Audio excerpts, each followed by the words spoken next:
We'll call the meeting to order at 6:03 p.m. And I'll look for a motion to approve the February 27th, 2025 minutes that you have in your packet in front of you or online.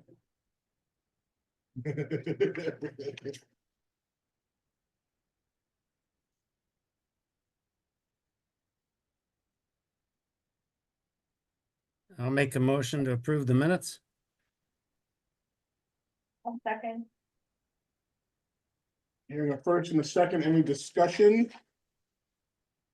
Hearing none, all those in favor, signify by saying aye. Aye. Opposed? Thank you, appreciate it. We'll move right into updated interim trails. Chris, I assume this is where you want the PowerPoint presentation? Sure. I mean, that's because it's old trails unless you want to. Yeah. talk- No, that's fine. Let me share my screen here. It's the same old, same old. Right, yeah, you are sharing your screen. Can you see that? Nope, Oh, really? I can't. Now I can. Yep. Sometimes it takes. a minute to Okay. go. That's not a trail, that's a brook. That's a brook. Yeah, So- it's a stream. I So, tell you. so this is just the same old story. I was out there 2 days ago. Of course, after rains and in the spring when the groundwater is high, we have the same situations on the Red Trail.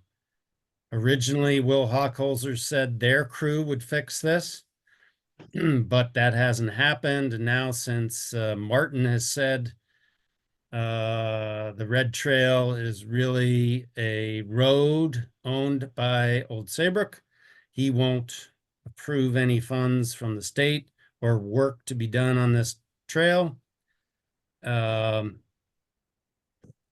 What you see in the lower left-hand corner is this a stream, essentially a small stream that comes out from vernal pool number 7 down the road and then across into the wetlands to your right up ahead.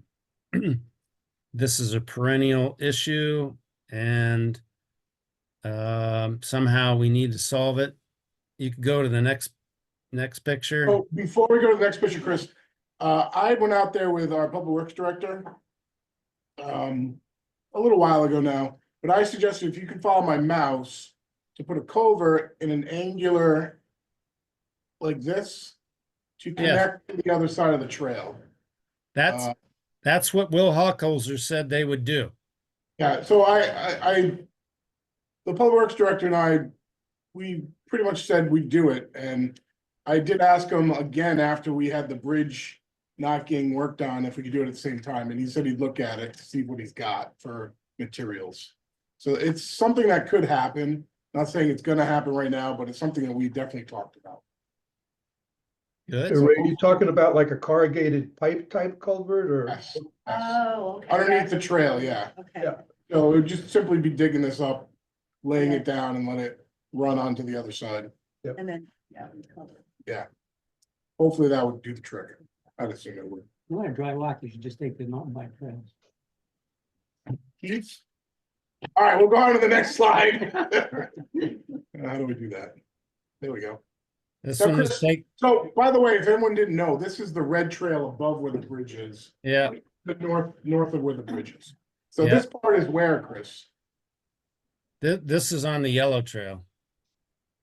Oh, is this coming down from the parking lot in Westbrook? Yep, the first muddy area on the yellow trail. Oh, okay, I know what you're talking about. I do not have all of the pictures of all of the muddy areas.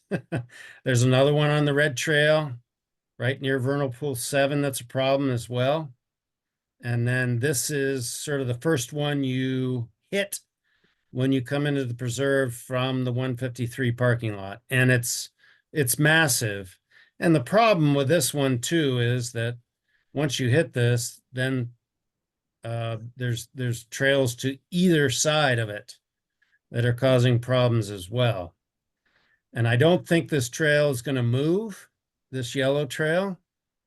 There's another area beyond it as well where a intermittent spring in spring causes another washout further on.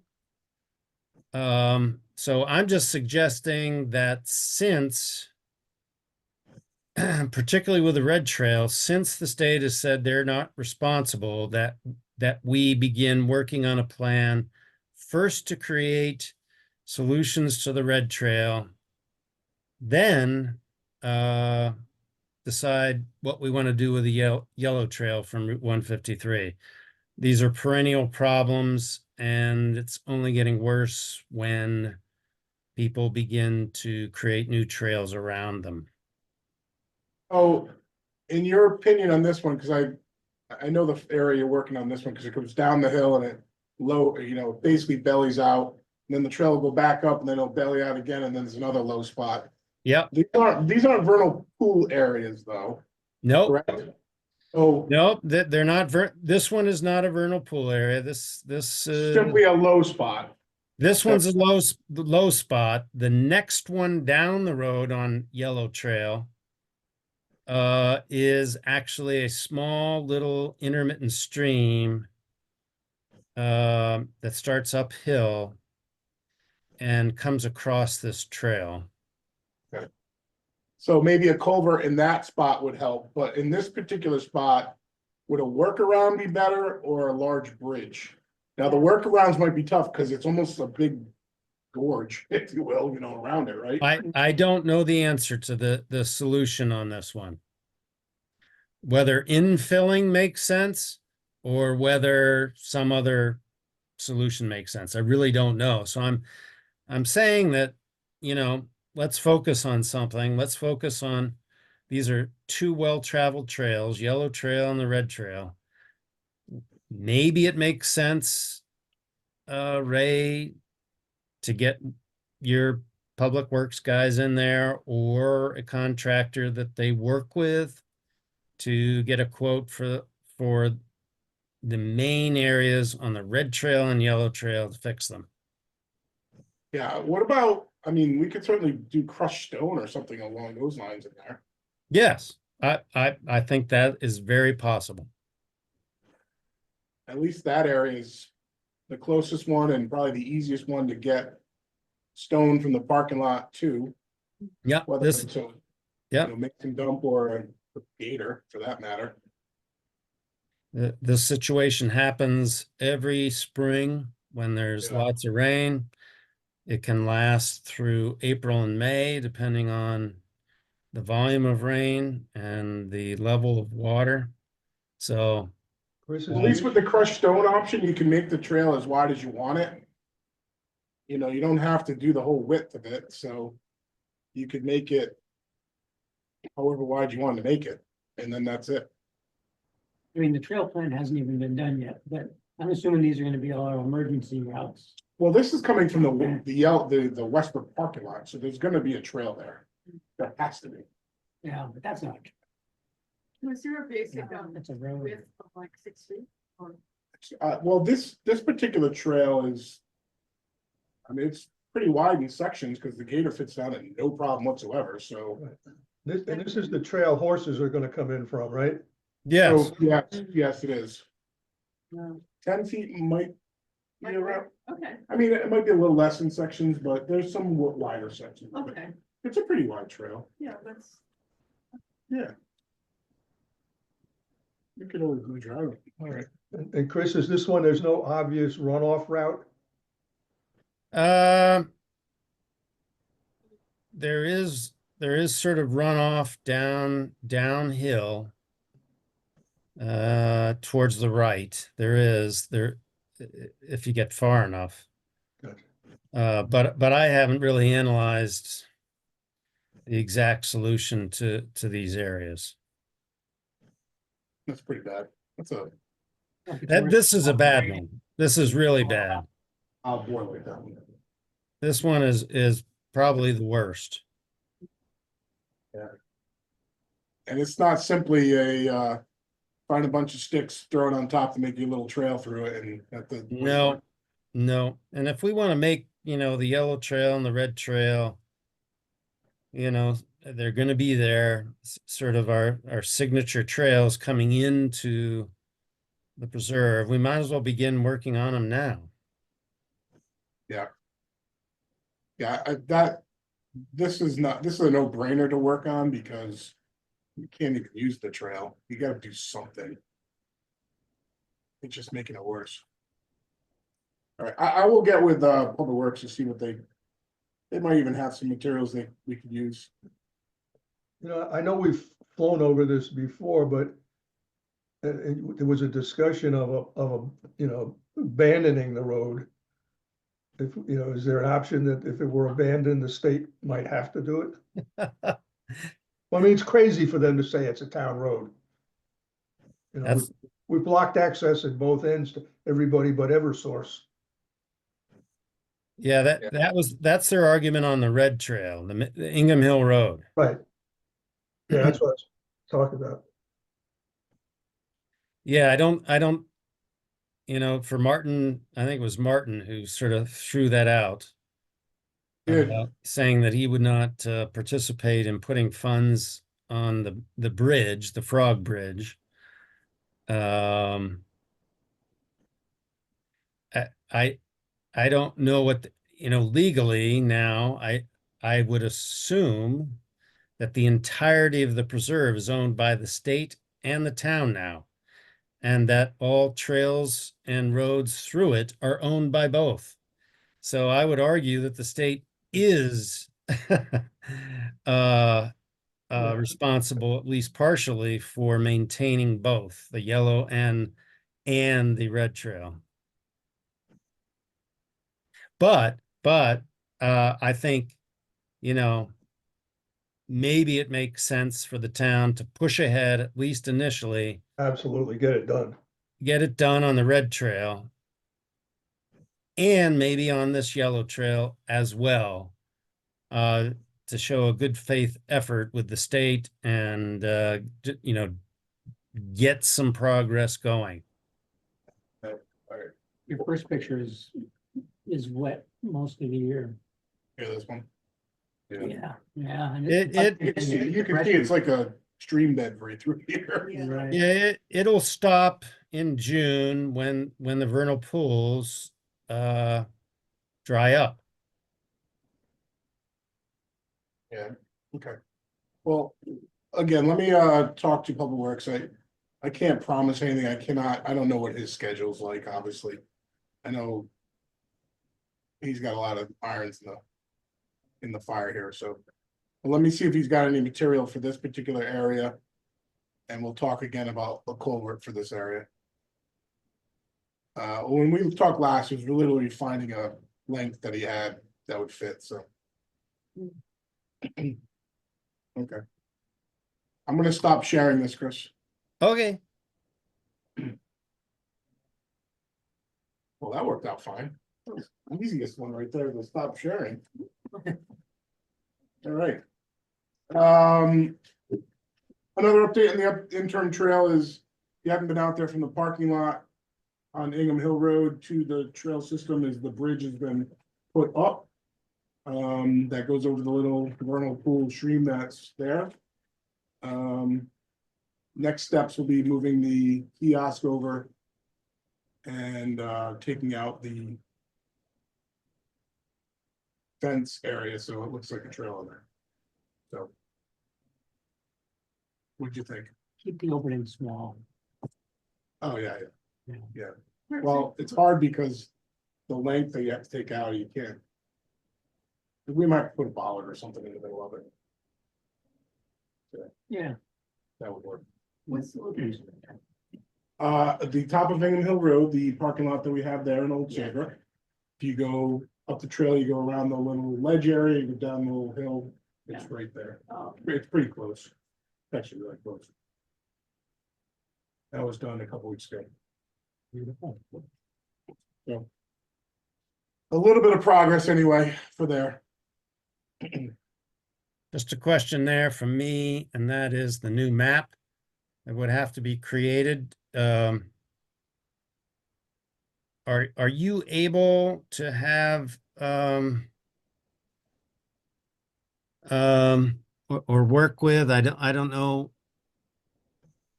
Ray, with Lynette, can she produce the new map that's required once this new trail opens?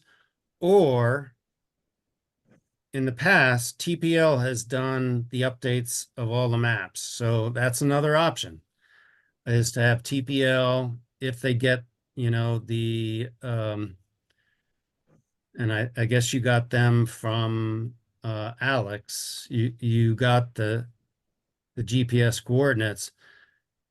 You could work also with TPL. So once you move the kiosk over to the parking lot, all the maps would have to be changed. Chris, And do you remember who did the original map with TPL? what's that? Who did the original map for TPL? Who did? Yeah, who did, yeah. Her name is Lindsay Withers within TPL. She was there before. Because I don't have that original one with everything on it. How she created it, Well, That'd be easier if we had that. she has her data, and where she stopped, I'm not sure, but TPL was always willing to do more maps Oh, okay. because they would be able to charge their time to their maintenance fund. Gotcha, Sounds good. right. To answer your first question, though, I don't know if Lynette can produce that. I'd have to ask her. I don't know. So yeah, I mean, Is it just that one change, Chris? no, it includes the trail from the new parking lot down to the new bridge, and then the new trail that goes from the new bridge up to the blue trail. Okay, Red blue connector, I guess. And essentially removing then the previous parking lot, yeah, which is still on the map, and saying that that is not an entrance point any longer. As I recall, I think she had hired somebody at some point who knew, was it GIS that does that, the reading the maps, like the last changes, but I don't think she has the. I don't know if she does or not. I Yeah. really don't. I don't even know if we The have the last thing- software. Yeah, it was, you're right, I think it was Yeah. somebody that did it. that we who hired. put the geolocated map that's up on the deep website up there? On the deep website. Who did that? Yeah, I'm asking, I mean, the deep website has a geolocated version of our trail map Oh, that, I don't know. I would assume Alex did. Someone within. because I thought it was Alex, and Alex has done the, No, I don't think so. it might have been before Alex. Yeah, But I he's believe done he's done, like he did a version of, just for example, of the core protected areas yes, on our side with our trail. I asked him, could you give me one with our trails so I can see yes, where we are relative to he's got the software on his desktop and is totally capable. he does. So the maps that exist today were done by TPL. Then subsequently, after TPL did their last revisions to the maps, which is a while ago, we had more trails that were formed by bikers. And 2 years ago, Alex had a intern who went out and remapped all the trails. Right. So now you have, Ray, Alex finally sent you all of that GIS information of the trails that were taken by the intern back in 22, 23. Yeah, that's what we can remember. Referenced him. Yeah. Whether or not that now includes the trail from the parking lot in Old Saybrook that is now blazed with markers. I'm not 100% sure. When I asked him to send me all that, I asked him to include that. So- Obviously, I didn't go through it to see what it was, but Right. But what I do know, at least 2 years ago from Honor, and I don't know whether she's still there or not. Sounds like she's not. No, she is. I saw her this weekend at Oh, Town okay, so Conservation you, Council. She's definitely, she's working on projects. They're doing an extension to Stuart McKinney Preserve. So she's definitely at work. okay, so maybe you had the wrong email address that bounced back to you. No, it must have been an unusual bounce back because the next one I sent went to her. Oh, okay. So she's still there. So my understanding is TPL is willing and wants to do more map work. well, So they have all of the historical mapping. They do not have the set of trails and GPS information that was done by the intern with Alex. But they can produce new maps if Lynette Wacker cannot. well, and also we only need to produce, since we are still in the interim trail system. We only need to produce the new trail from the parking lot to the interim trail system. That's all we have to do. Well, and the trail that goes up from the creek bed where the new bridge is Right, up. I include that whole thing, yes. Yeah. Yeah, Correct. that's all. And get rid of the old one, that's all. You're right, okay. I'll work on that. I'll make sure, I'll try to get a hold of Lindsay and see if she can help us out. And if you don't have her email address, I can give it to you. I certainly, I think I do. I've definitely communicated with her before. So then there's all the logistics after that map is created to get it out everywhere. And then try to make the new big one for the kiosk as well, Yes. which I don't even know who did that. Do you, Chris? The big one? I believe Kathy Conley worked with Ben. Oh, That sounds right. interesting, okay. Good. Anything else interim trail wise?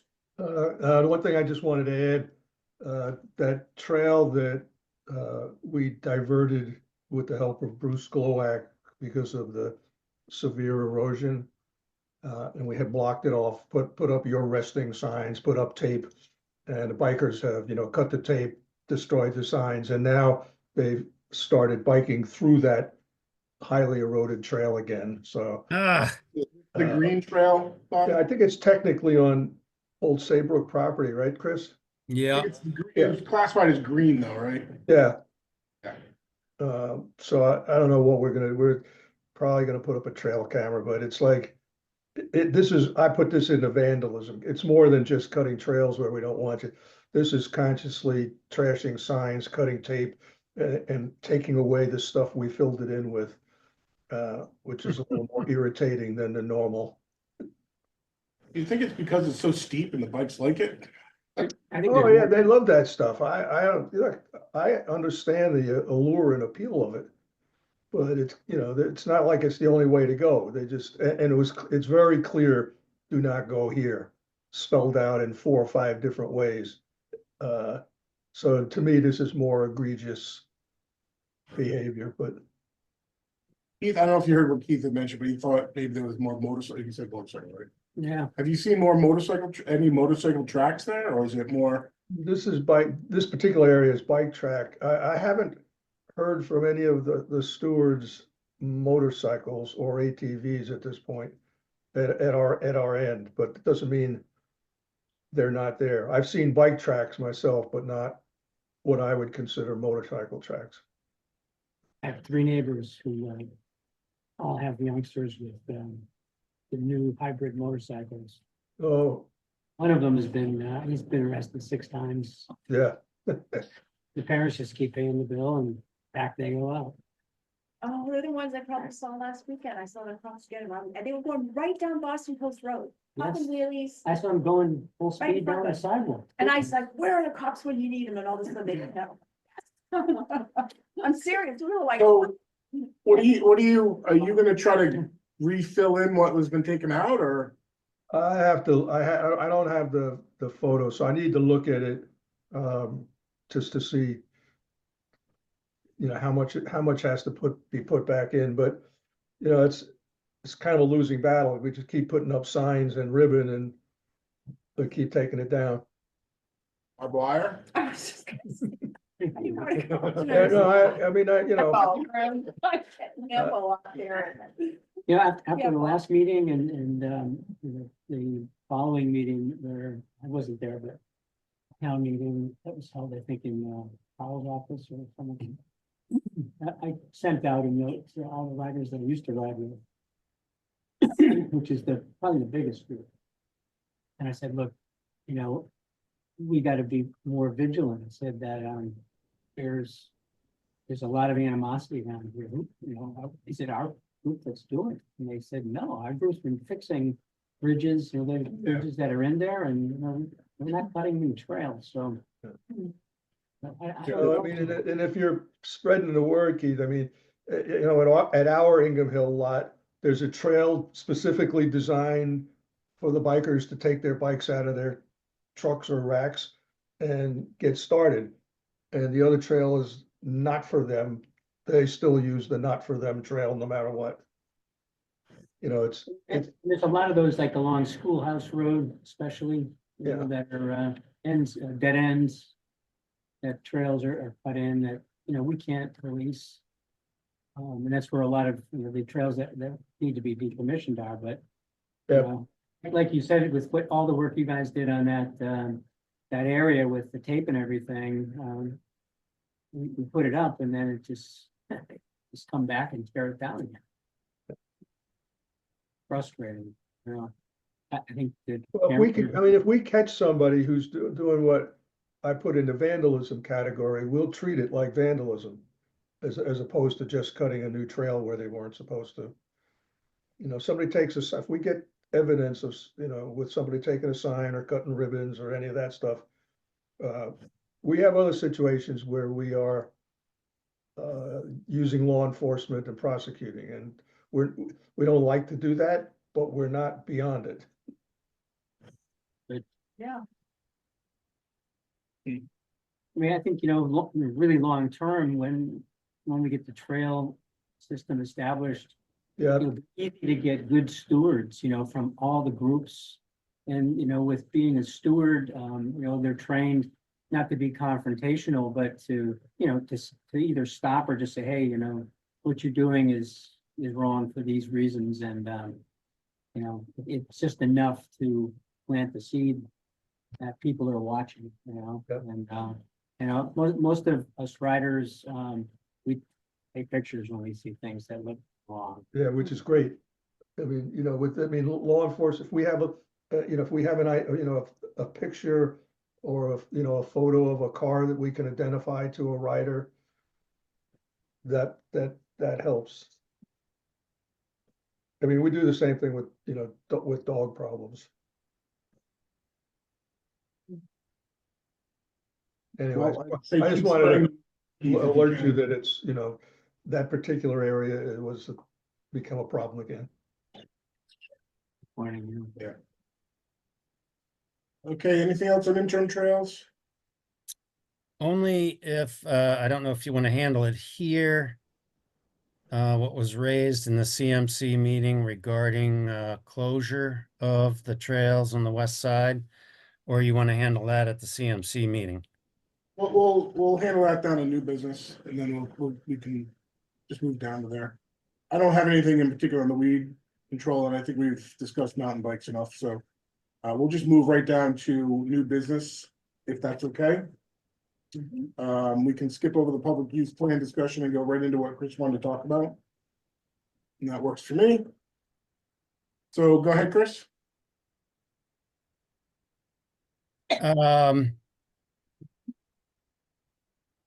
I'm just going back. I don't. Hopefully, most of you watched the CMC meeting video if you hadn't gone to it. But Ray, maybe you really want to take over here and what you want to do next, because you presented at the CMC meeting that the closure of a group of of trails just to the east of Vernal Pool 7, this morass of trails, which I recommended to close. It's just a spider's nest of trails, which are in the western core protected area. Oh, I can share, if those of you don't know, I can share my screen on that one as well. And so, what I'm asking, Ray, is I'm not sure what you took away from that meeting in terms of our ability to act now. It sounded like Will Hochholzer wanted you to take a few actions first Yep. before going in and closing those trails. So I had asked, part of the thing was to ask Martin for some trail closure signs and get together with Martin. Martin never got back to me at all. So I don't know where to go from there after he doesn't get back to me. That's my problem. Yeah, they certainly sounded like we could do it. Just needed to get the signs and we had them. So this particular area. Can you see that, Chris? Yeah. Okay, good. So obviously this is the swamp area and this is the red trail. This is the parking lot area, comes down through here. I think I'm in the right spot. I And don't, this whole thing right here. So yeah, I said we have our trail closed signs, which look like this. I have 20 of them in my office. We are ready to go close it off. But at that meeting, it was suggested that we use a different type of sign and have Martin on board with it. I emailed Martin. I never got a response from Martin. I still have not gotten a response from Martin. I emailed him again, nothing. So I think at this point in time, it's off of Martin and it's on us, Chris. What was different about their sign that they tried? It was a white sign. It just had, it had some other logos on it and Yeah. some no bikes and no other I things. remember that they actually showed us, but I think Yeah. they were also, wasn't it sort of the same as what they've used in the. Right, and that's So it's- fine. But this sign is really nice. I mean, this actually deals with what we want to do. Our sign? Yeah. Well, yeah, no, our sign is fine. It's totally fine. Right. We can use it. I had already made them up, so Yeah, we have We them. have 20. We have 20 of them. We can use them. Yeah. At this point in time, I'm just ready to go out and do it. Just plastic, steel. They're recorded. No. so, But I don't even know what they're. Yeah, Yeah. yeah. so just trying to be politically correct. When we met with Kim Hmm. as last month, you remember we met with Kim. She sort of stopped us in saying that a whole series of steps needed to happen before we went forward. I disagree with what her assessment was. These need to be closed. We have the signs for them. Her closure efforts and ours are gonna be very similar. She was concerned about people just going in there, I think, after we close them. We know how to close a trail. We can close a trail. We should get the trail closed. Yeah, I'll deal with the fallout after that, Chris. We need to Uh, close trails. True. One thing that I will mention ecologically speaking. After I looked into it a little bit more, and which Kim is actually correct, is you don't want to do damage by doing your closure work to the sensitive populations. We would just have to be really careful about it. So you see the red circle, Yeah, and if you look just to the west, 7B and 7A vernal pools. Not only are these highly productive vernal pools, but these are the two pools in which the highest concentrations, and I guess I shouldn't say that the actual species, Right. since this is exactly. being recorded, Yeah. there is a species of concern, reptile, that is in high concentrations. I don't know how to quite say it any differently, in those vernal pools that then in April and May migrate to Pequot Swamp.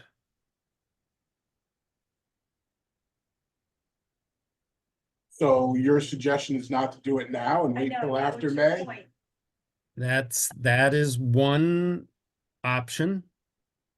Or being extra specially careful when you're moving logs, debris, etc., over these trails to close them.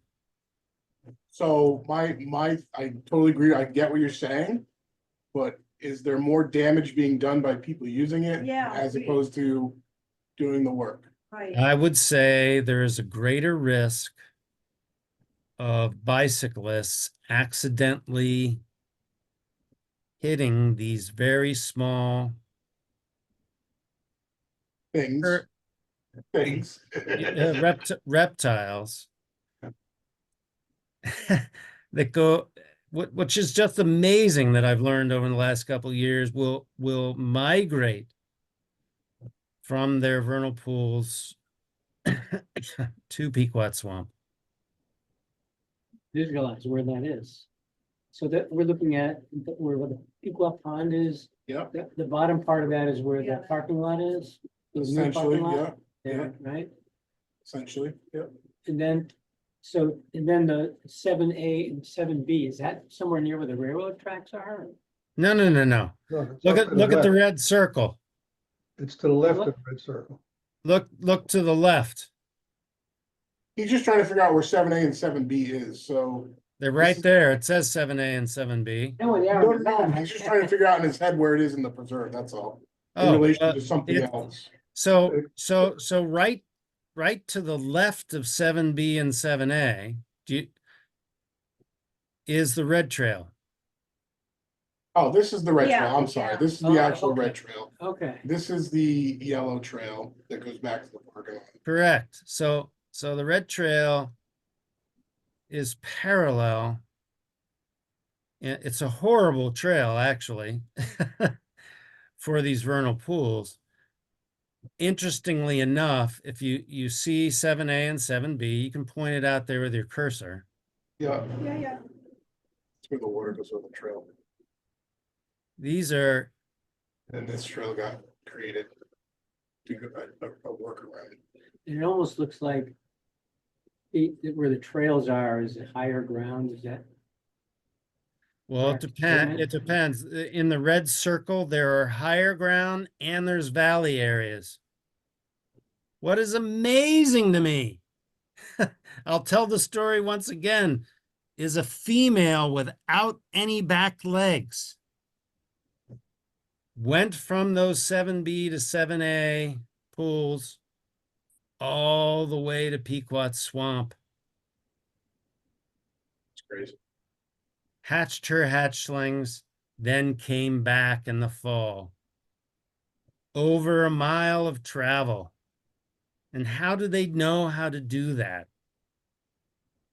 just amazing. And they're small and they hide under leaves, and they can easily be crushed by humans, horses, bikes. And so this is really the first study that I know of that has been done of this kind. And I'd sent out the results about the migratory habits of these particular species of concern, which are in low numbers. And the problem is that these turtles have a long lifespan of 30 plus years. Oops, I said turtles. And there aren't many of them. So if one is killed, it actually has a large impact on the local population. Well, and that's another reason why I think we should just go out and do the work, like I've said. Well, and So, it's a good- we'd have to be particularly careful in the month of April if we're going to do this.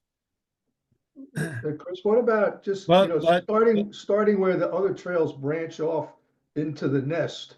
I agree. And Well, I was focusing going to on say those, there's that like, I can't point to it here, but there's like 3 areas where, One There is. here, one here, and one back Yeah. here. but I would go all the way back to where they It's all intersect. that. Where expand the red circle so that you, yeah, you would have to go back to the red trail and close those off.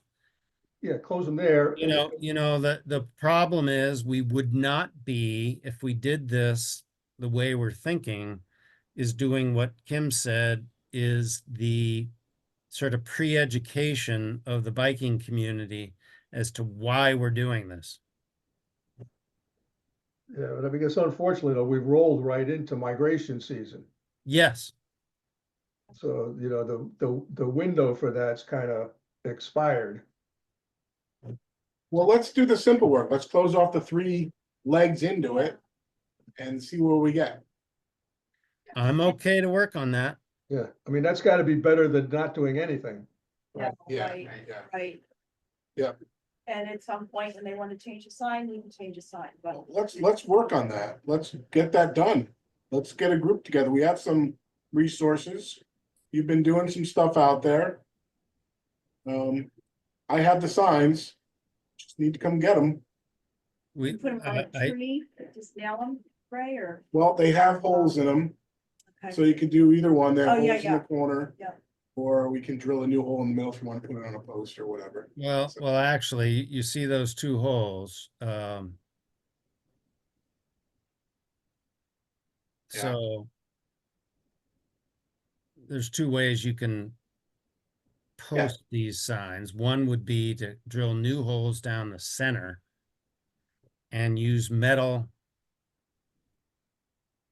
green. Thanks. The one that I have used in the past is the green posting metal signs. I have those. We can get those. yeah. We have them at Public Works. You So- do? Yeah. Yeah. Okay. We can get So those. my thought is to use those. And maybe also produce a small little leaflet that explains this activity without identifying the actual creatures, but that's hard to do if you want to educate the public. I would just say wildlife. Something to do with wildlife. Don't even entertain what the word would be. Just Yeah, generalize it as best you can. Wildlife Wildlife migration migration. areas. That's- Wildlife. Concern area, whatever you want to call it, you know. Then it opens up to everything. so I put out there, I mean, I was gonna mention it, so it ties in a little bit here, because with whatever opportunity Keith has to convey to the mountain bikers, but we're doing our environmental fair on the 26th, and we talked about this at the CMC meeting, Ray, so Kathy's gonna be there. We're gonna have posters up of the preserve. It's really more of just the education, but it's also seeking stewardship. But at the same time, if you create the flyer, Put it out there. we can put it there as well and say, oh, by the way, you know, just be aware, blah, blah, blah, so. That works. It's another, it's the end of end of the month, but even still, they're gonna be there in May, so on and so forth, so. But I kind of understand that area better now. I mean, from 35 to 12, it's, there's a high ridge, and then those are down low, below a ridge, and then the 7A and 7B are, at the low end again of lesser ridges in there. And those are all the kinds of areas that we need to change when we do the trail plan. Sure. So that they're, basically all high and dry. Yeah. Away from all the pools, right? I mean, there doesn't need to be all those trails there, but at the same time, you can't just kick people out of a huge part of forest that has all kinds of nice features. It's just like a magnet. What about Italy over here in Sicily? I was wondering about that. It looks exactly like Italy in Sicily. It's great. Never noticed that. Chris, you ever notice that? We have Italy over here. I see that. Yep, that's a whole nother area where a lot of trails have blossomed. But as you notice, much of that highland area is out of the core protected area. The core protected area is the dark the dark area with the diagonal dark lines.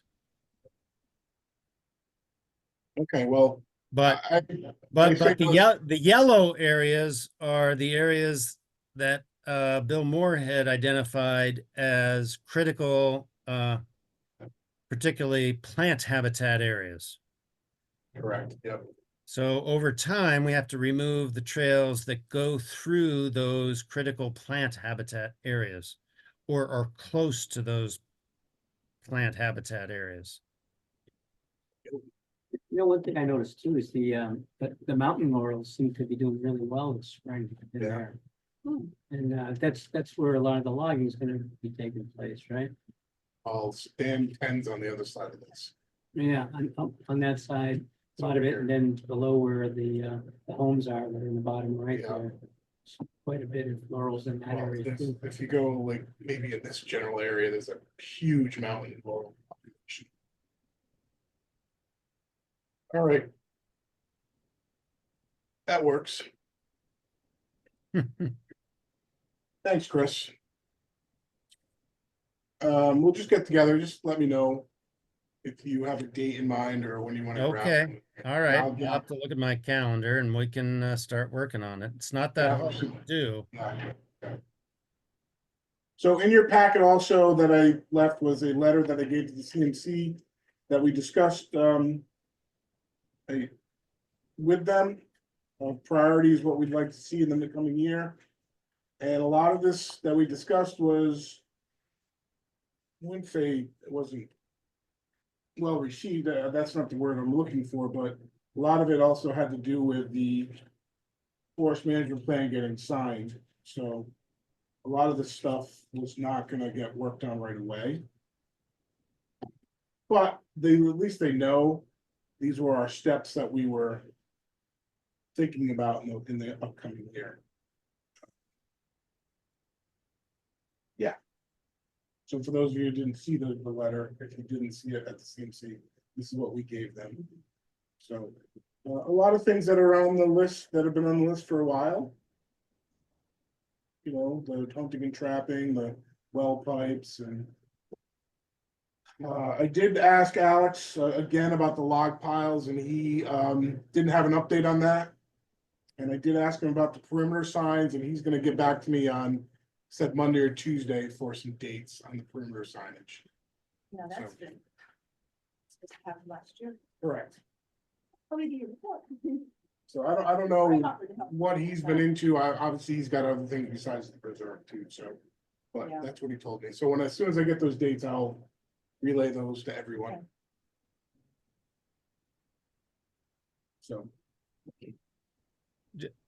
If you're in communication with Alex, I would say pretty easily if we have your, I guess you bought a new GIS, GPS Garmin system, is that right? yep, it's on my desk.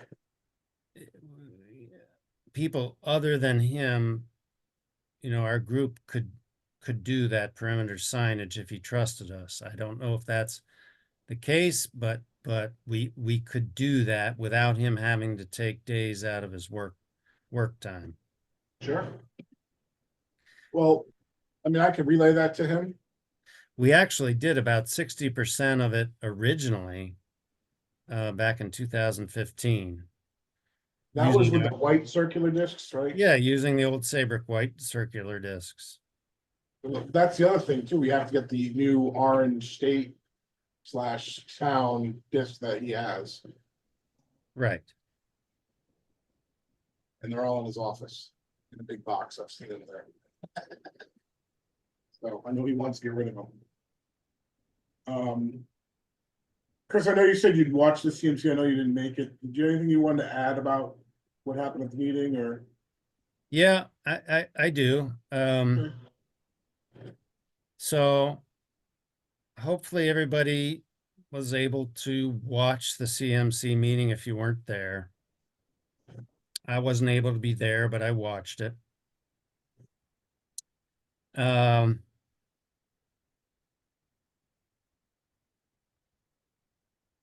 And I sent you an email earlier this week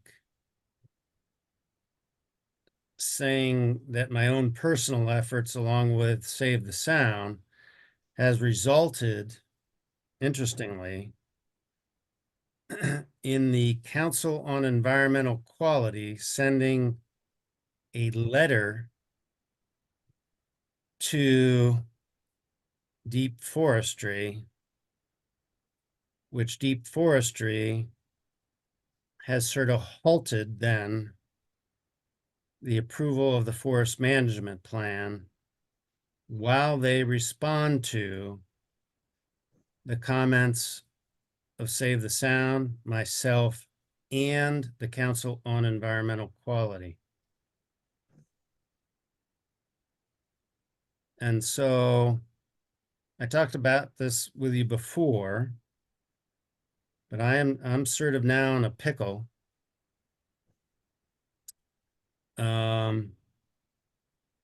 I sense from the CMC meeting that from at least Will Holzer's viewpoint that that my efforts are not well received.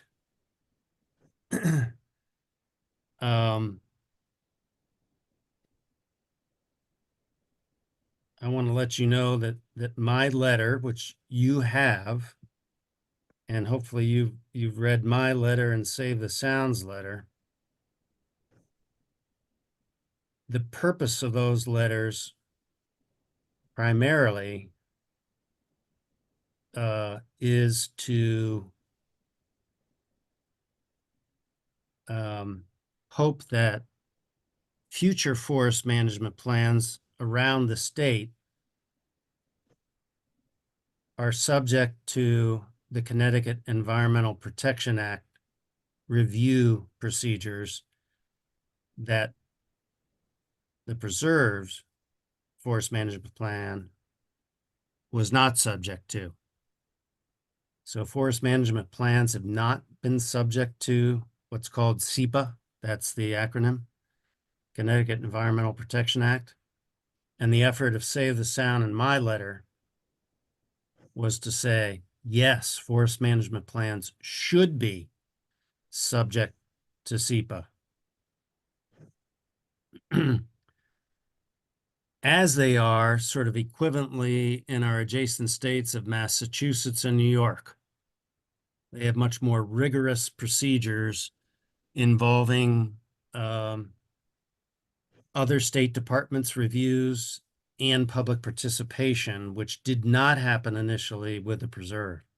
So that was the purpose of my letter to the Council on Environmental Quality, as well as Save the Sounds. And Save the Sounds goal is to have all future management plans, particularly those that are the first 10 years, like ours, are subject to a much more in-depth review required by SEPA. As you might remember, ours was not going to have any public participation at all, but we forced that 2 years ago. Our plan still has not had full review from the Department of Wildlife Management and other agencies, the Office of Policy and Management, for example. So, interestingly, our letters created some sort of traction with the Council on Environmental Quality. And I sent you the list of the members there who are environmental professionals, who somewhat in their letter to Christopher Martin, the head of DEEP, agreed with our position.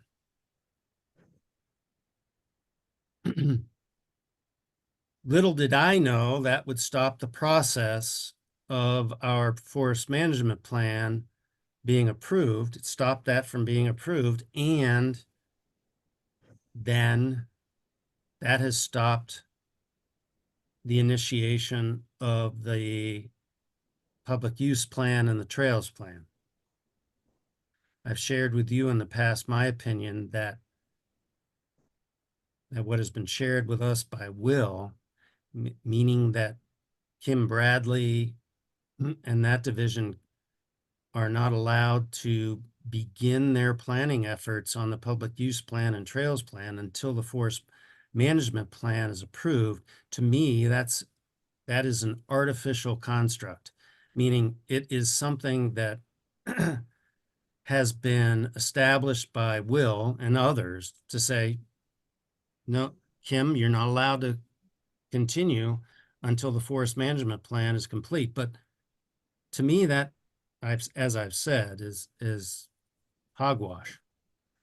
There's so much that could be done on the hunting situation, planning for the planning activities that are required for the public use plan. So much could be done in advance without having the forest management plan fully approved and completed.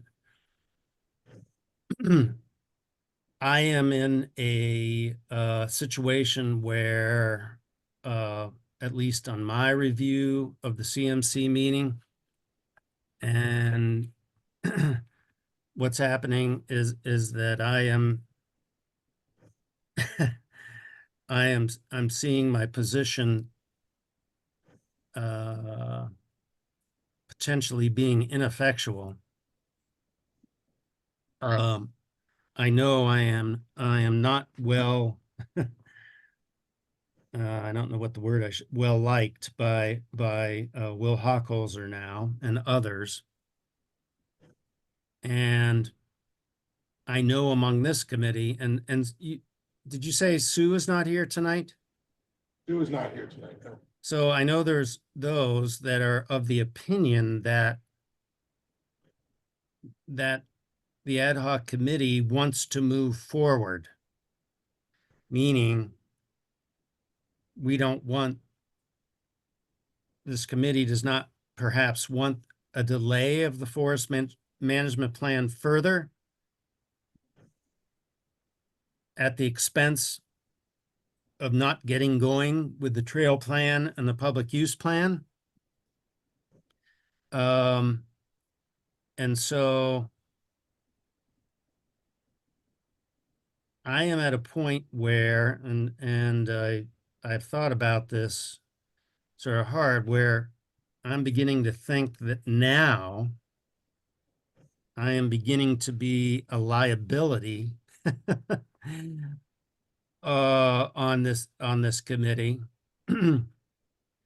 as I may be ineffectual as we move on, particularly in regards to my ability to work with deep forestry. I also have the goal of working with Save the Sound on making sure that future forestry plans around the state are subject to the SEPA review process, which ours was not. Um, and so the Connecticut Environmental Protection Act, which is SEPA, is also under target right now by some factions within the state to dismantle the protections that SEPA provides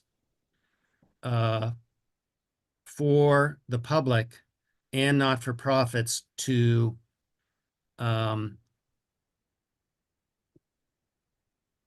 intervene in environmental decisions that they believe would have a negative environmental impact around the state. So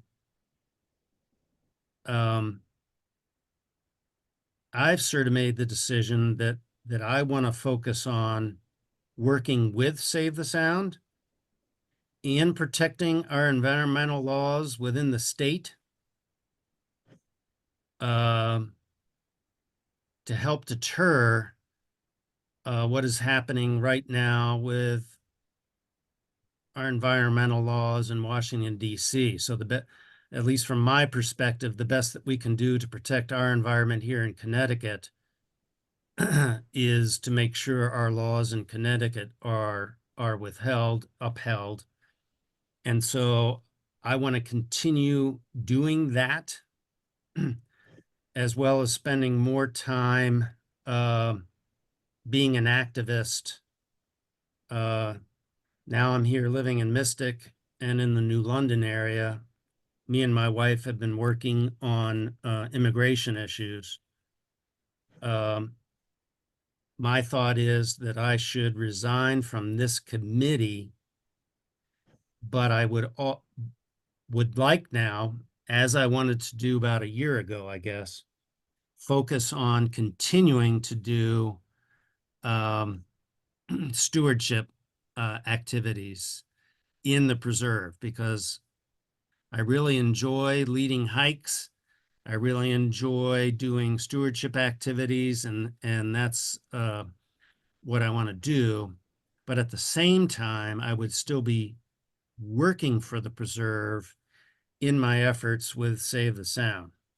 So right now, that's sort of a long discussion, but I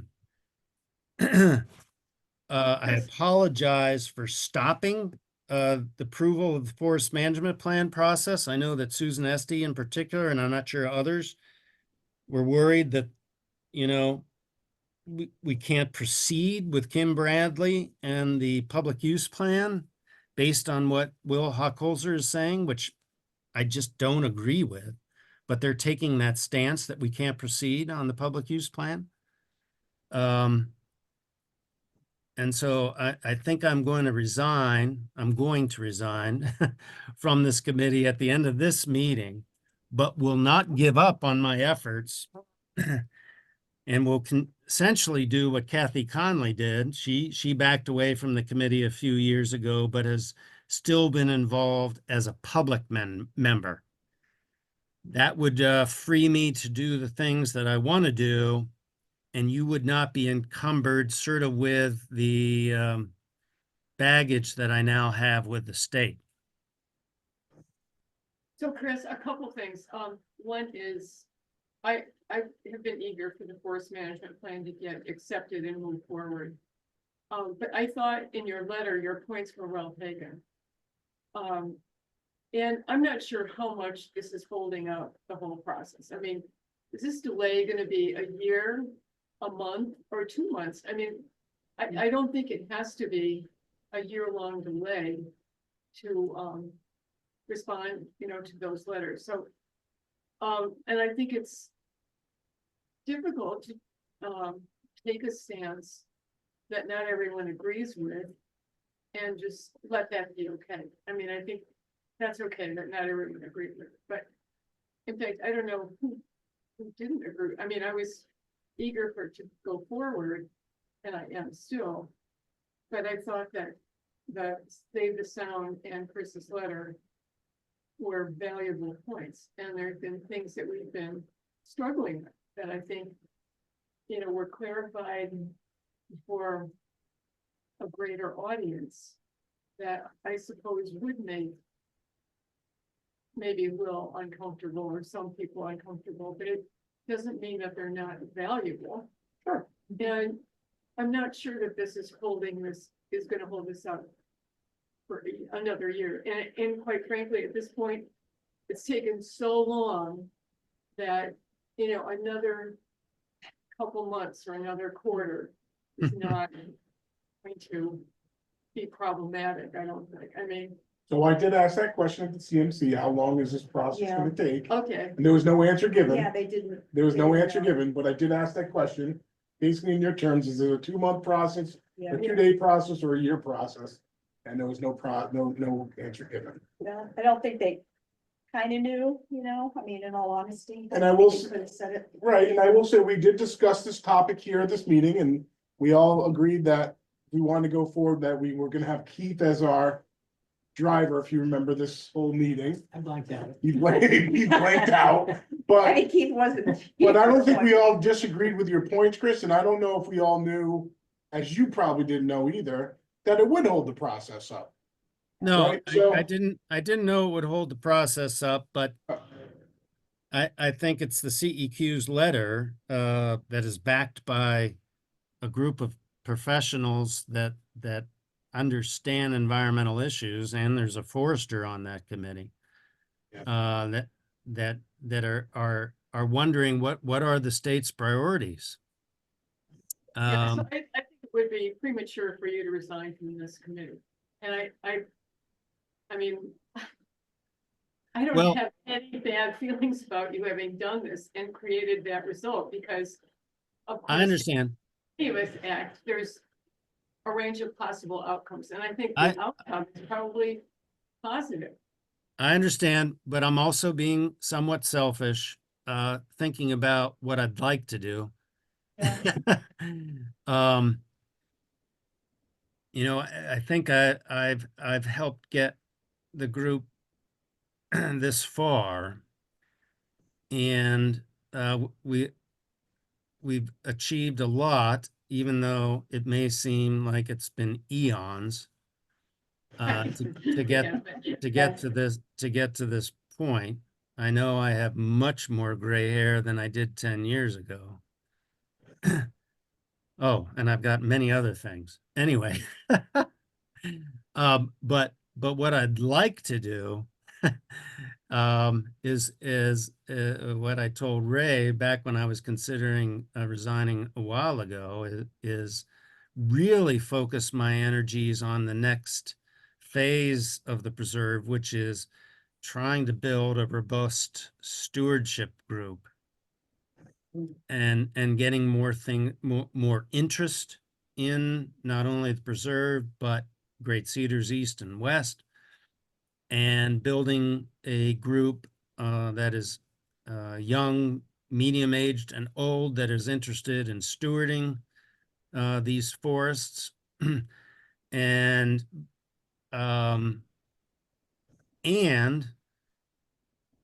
helping save the sound, protect potentially other forests, and not having what happened to us initially with the first draft of the forest management plan. And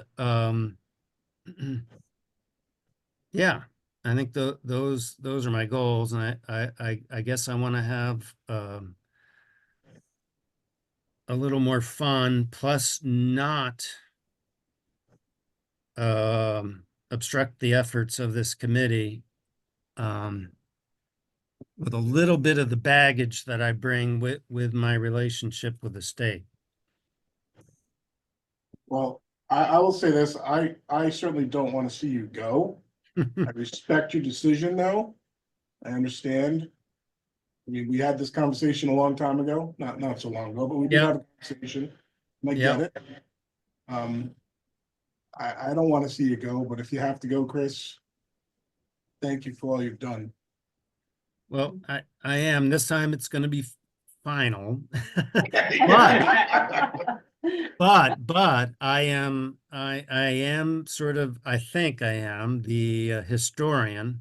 I have almost all the files going back to 2000 and 2000.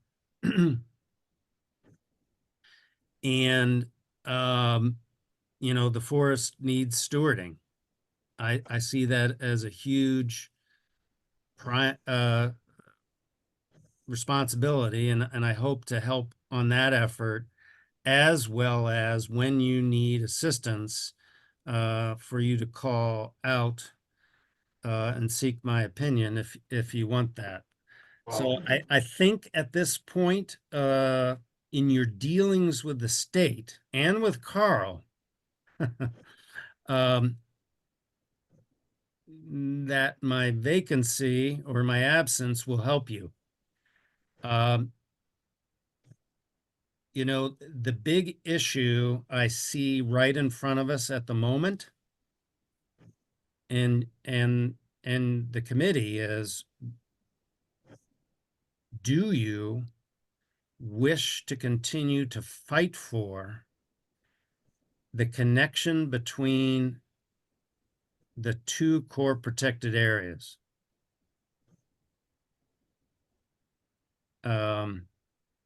well, my first reaction is, I don't know if we do or do not, but if it's gonna hold up the process a year or 2 years, I don't know if we can. Yeah, Well, that's something that you have to grapple with. And so, you know, we gave them two options this December. Either do what Save the Sound said with a full connection, or a connection in the north and the south. Yet they opted not to do either. With this, I'll call it stay in the approval of the forest management plan, you have some leverage. With my resignation and not being connected to the group, if you wanted to now insert your collective opinion on what should happen with the two CPAs and greater connectiveness based on the public comments made by Save the Sound, myself, and others, you could make those yourself without having the baggage that being connected to myself. So, you know, the way we left it in December was that we were going to still try to have greater connectedness, even though we wanted them to approve the plan. We were going to fight for that during the process of the public input required for stand 10. Correct. I personally would rather go that route, fight individual stands, yeah, than to hold up the whole forest management plan. That's my personal opinion. Now, knowing that we have more knowledge of what they will do with each stand and how it will be presented, Mhm. I think we have more leverage Right. within those presentations as opposed to the whole 1,000-foot view anyway. yeah, no, I agree. So That'd be my opinion, but that does not mean that I need to influence any of you at all. Yeah, no, I agree. I think we would have more leverage at those moments when it's presented more detail and you get public involved and I think, yeah, otherwise I feel like we'll never get any approval and get anywhere. I want to ask too, I mean, I think I agree, you know, Liz, I feel that, and I think I even said this at the public meeting, I felt like it needed to get approved so we could move on with the public use plan, but have we ever asked Will or whoever why they don't want to go forward with the public use plan? I mean, have they ever simply said?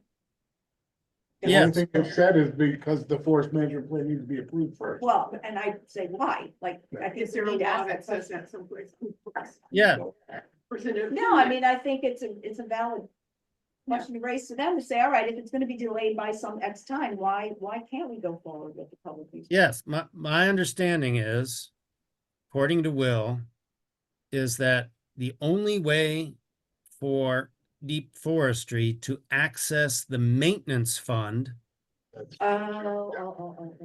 Yeah. Okay. is that, and this comes from a previous determination, which I've never seen from the Attorney General's office, that the only way the Attorney General's office would approve release of the maintenance funds is if there is a plan in place. That could just be a- Will has sort of taken that, in my opinion, a step too far in saying no efforts can be taken to work on the public use plan without the forest management plan being completed. But there's so much that can be done in terms of just pure planning and steps to be taken, timeframes, who's going to do what, without spending any money. So much could be accomplished in the last 8 months since June when we had the public meeting. But according to Kim Bradley, she was told not to work on the preserve from Will Hochholzer, which to me just does not make sense.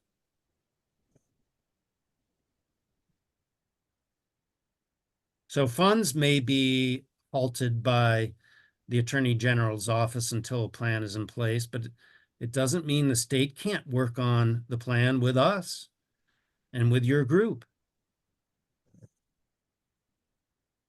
your group too still. Yeah, yeah.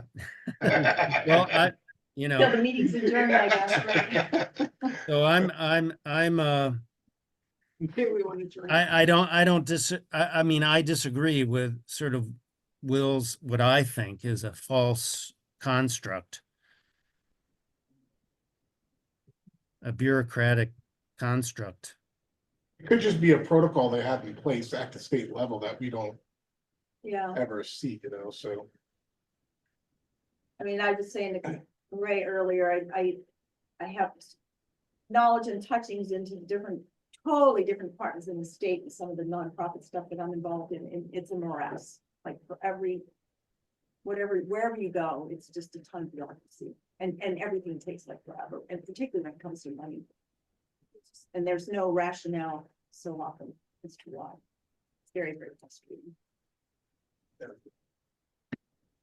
Oh, that could be fixed instead of all this other stuff. I know.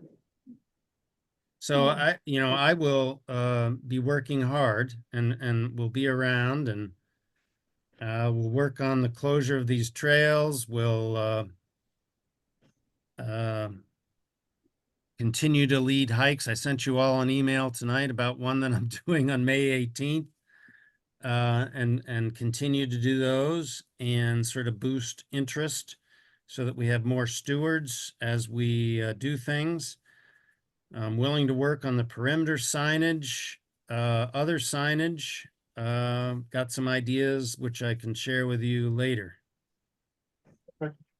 Well, again, Chris, like I said, I don't want to see you go, but if you have to, you have to. I get it.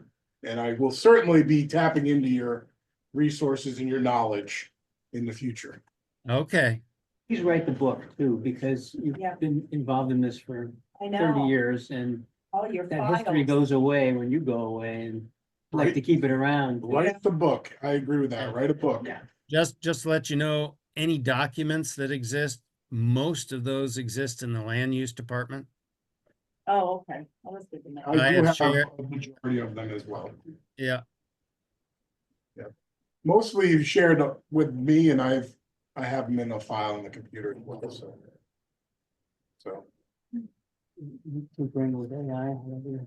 any of you. Oh, little, I haven't taken the time. This is where it really pays off. And hopefully all of you are working on the biggest existential problem that we have is saving our planet. Yeah. And that starts with trying to save our natural resources here in Connecticut. So I'm going to get involved with that. Yep. Now that I live in Groton, there's a representative here who's on the environmental committee, and I'm just getting involved locally as well as throughout the state. It'd be a tough 3.5 years for all us people that want to preserve. environment. Yeah. It's gonna be a- So- One question I have is about the preserve forest strategy. I think that is what really would work for us the best. Yeah. So, Elizabeth, I Yeah. remember your email about hoping that there would be a forest reserve. Yeah. As was Bill Moorhead's recommendation in my letter, which all of you have. That is not an easy thing to accomplish within the state constructs of their policies. The closest thing that they have is what would be called a wildlife management area. A wildlife management area can only be created by an act of the legislature. So we would have to work with our legislators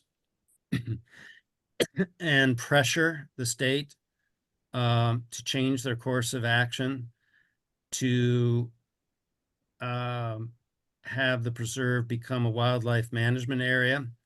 The other thing that I'm aware of, but I don't have a whole lot of knowledge on this, is that if it were to become a wildlife management area, then the public use of that area would diminish, meaning there are more stricter standards for access and trails, hunting, etc. So that's just a reaction initially. I don't know enough to be really knowledgeable, but I do know it takes an act of the legislature, and public access is more restricted. So the examples are in Massachusetts and New York, or just Massachusetts? Now, my comments about New York and Massachusetts are that they have equivalent laws similar to the Connecticut Environmental Protection Act, where they require a more robust review by the states and their agencies of a forest management plan, and a more robust participation process by the public. So, for example, our first forest management plan, there was not going to be any public meeting, no public hearing, no public participation, except for the final plan being put up on a website with the ability of people to write in and say, I have these comments. But in New York and Massachusetts, and if the preserve were to be put into the SEPA process, it would be required that multiple agencies review the plan, including wildlife. So scientists from the wildlife division would have to opine on the forest management process. There would have to be a public hearing. Public hearing has certain requirements. So when we gave our public comments and the 30+ comments that came in from the public, there was no response to most of those comments. None. Under SEPA, it would require a response from the state to each of those comments, and they would have to be published in their entirety online and in the plan. Public comments in our plan were synthesized by the state and put into a small report that Alex Amendola put together through their lens, not put out and described from the lens of the public and their comments. So in essence, our public comments were squashed. to my knowledge, the Department of Wildlife has not looked at this plan at all that we have right now, even our second draft. That upsets me a lot. And so through the SEPA process, it would be much more robust, much more opaque, much more clear to the public. They could still make their final decision on what they want to do after all of that, the way they want to do it, but there is a process in place. That's what Save the Sound and I have been arguing for. My letter that you have, the other point is that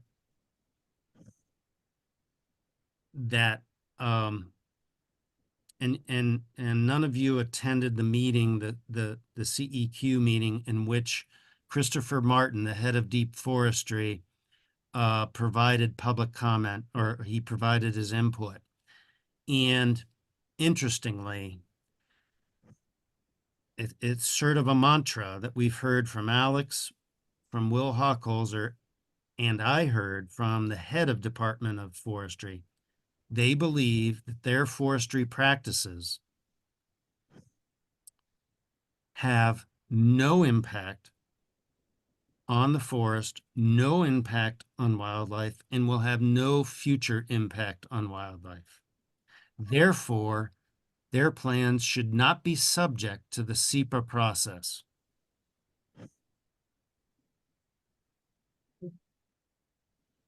My letter was trying to explain that certain forests have extraordinary natural resource values, and not each forest is the same. And therefore, there are arguments that the preserve is of high value. It's a coastal forest.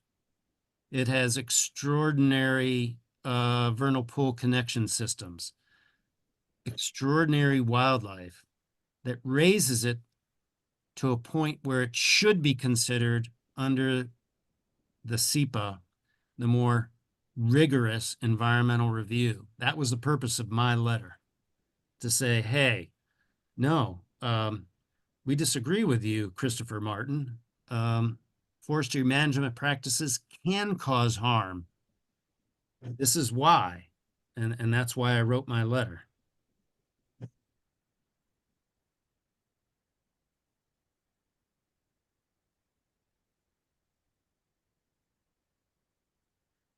So supposedly they're responding line by line to my letter as well as Save the Sound's letter, which you now have. I encourage you to read it if you haven't.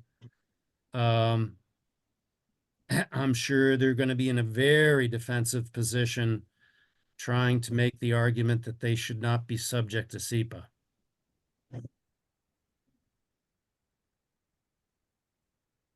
Thank you, Chris, for doing that. Yeah.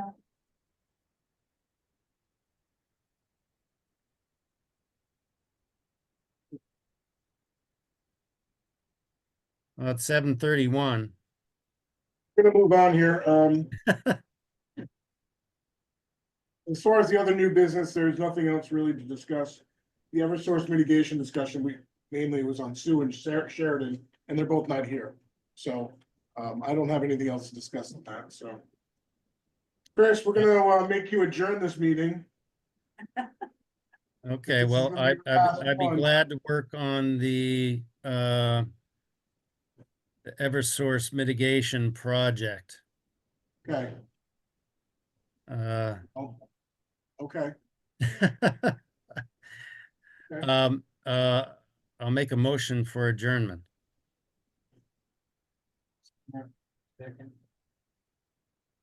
we're adjourned. Chris, thank you. Thank you. All righty, thank you.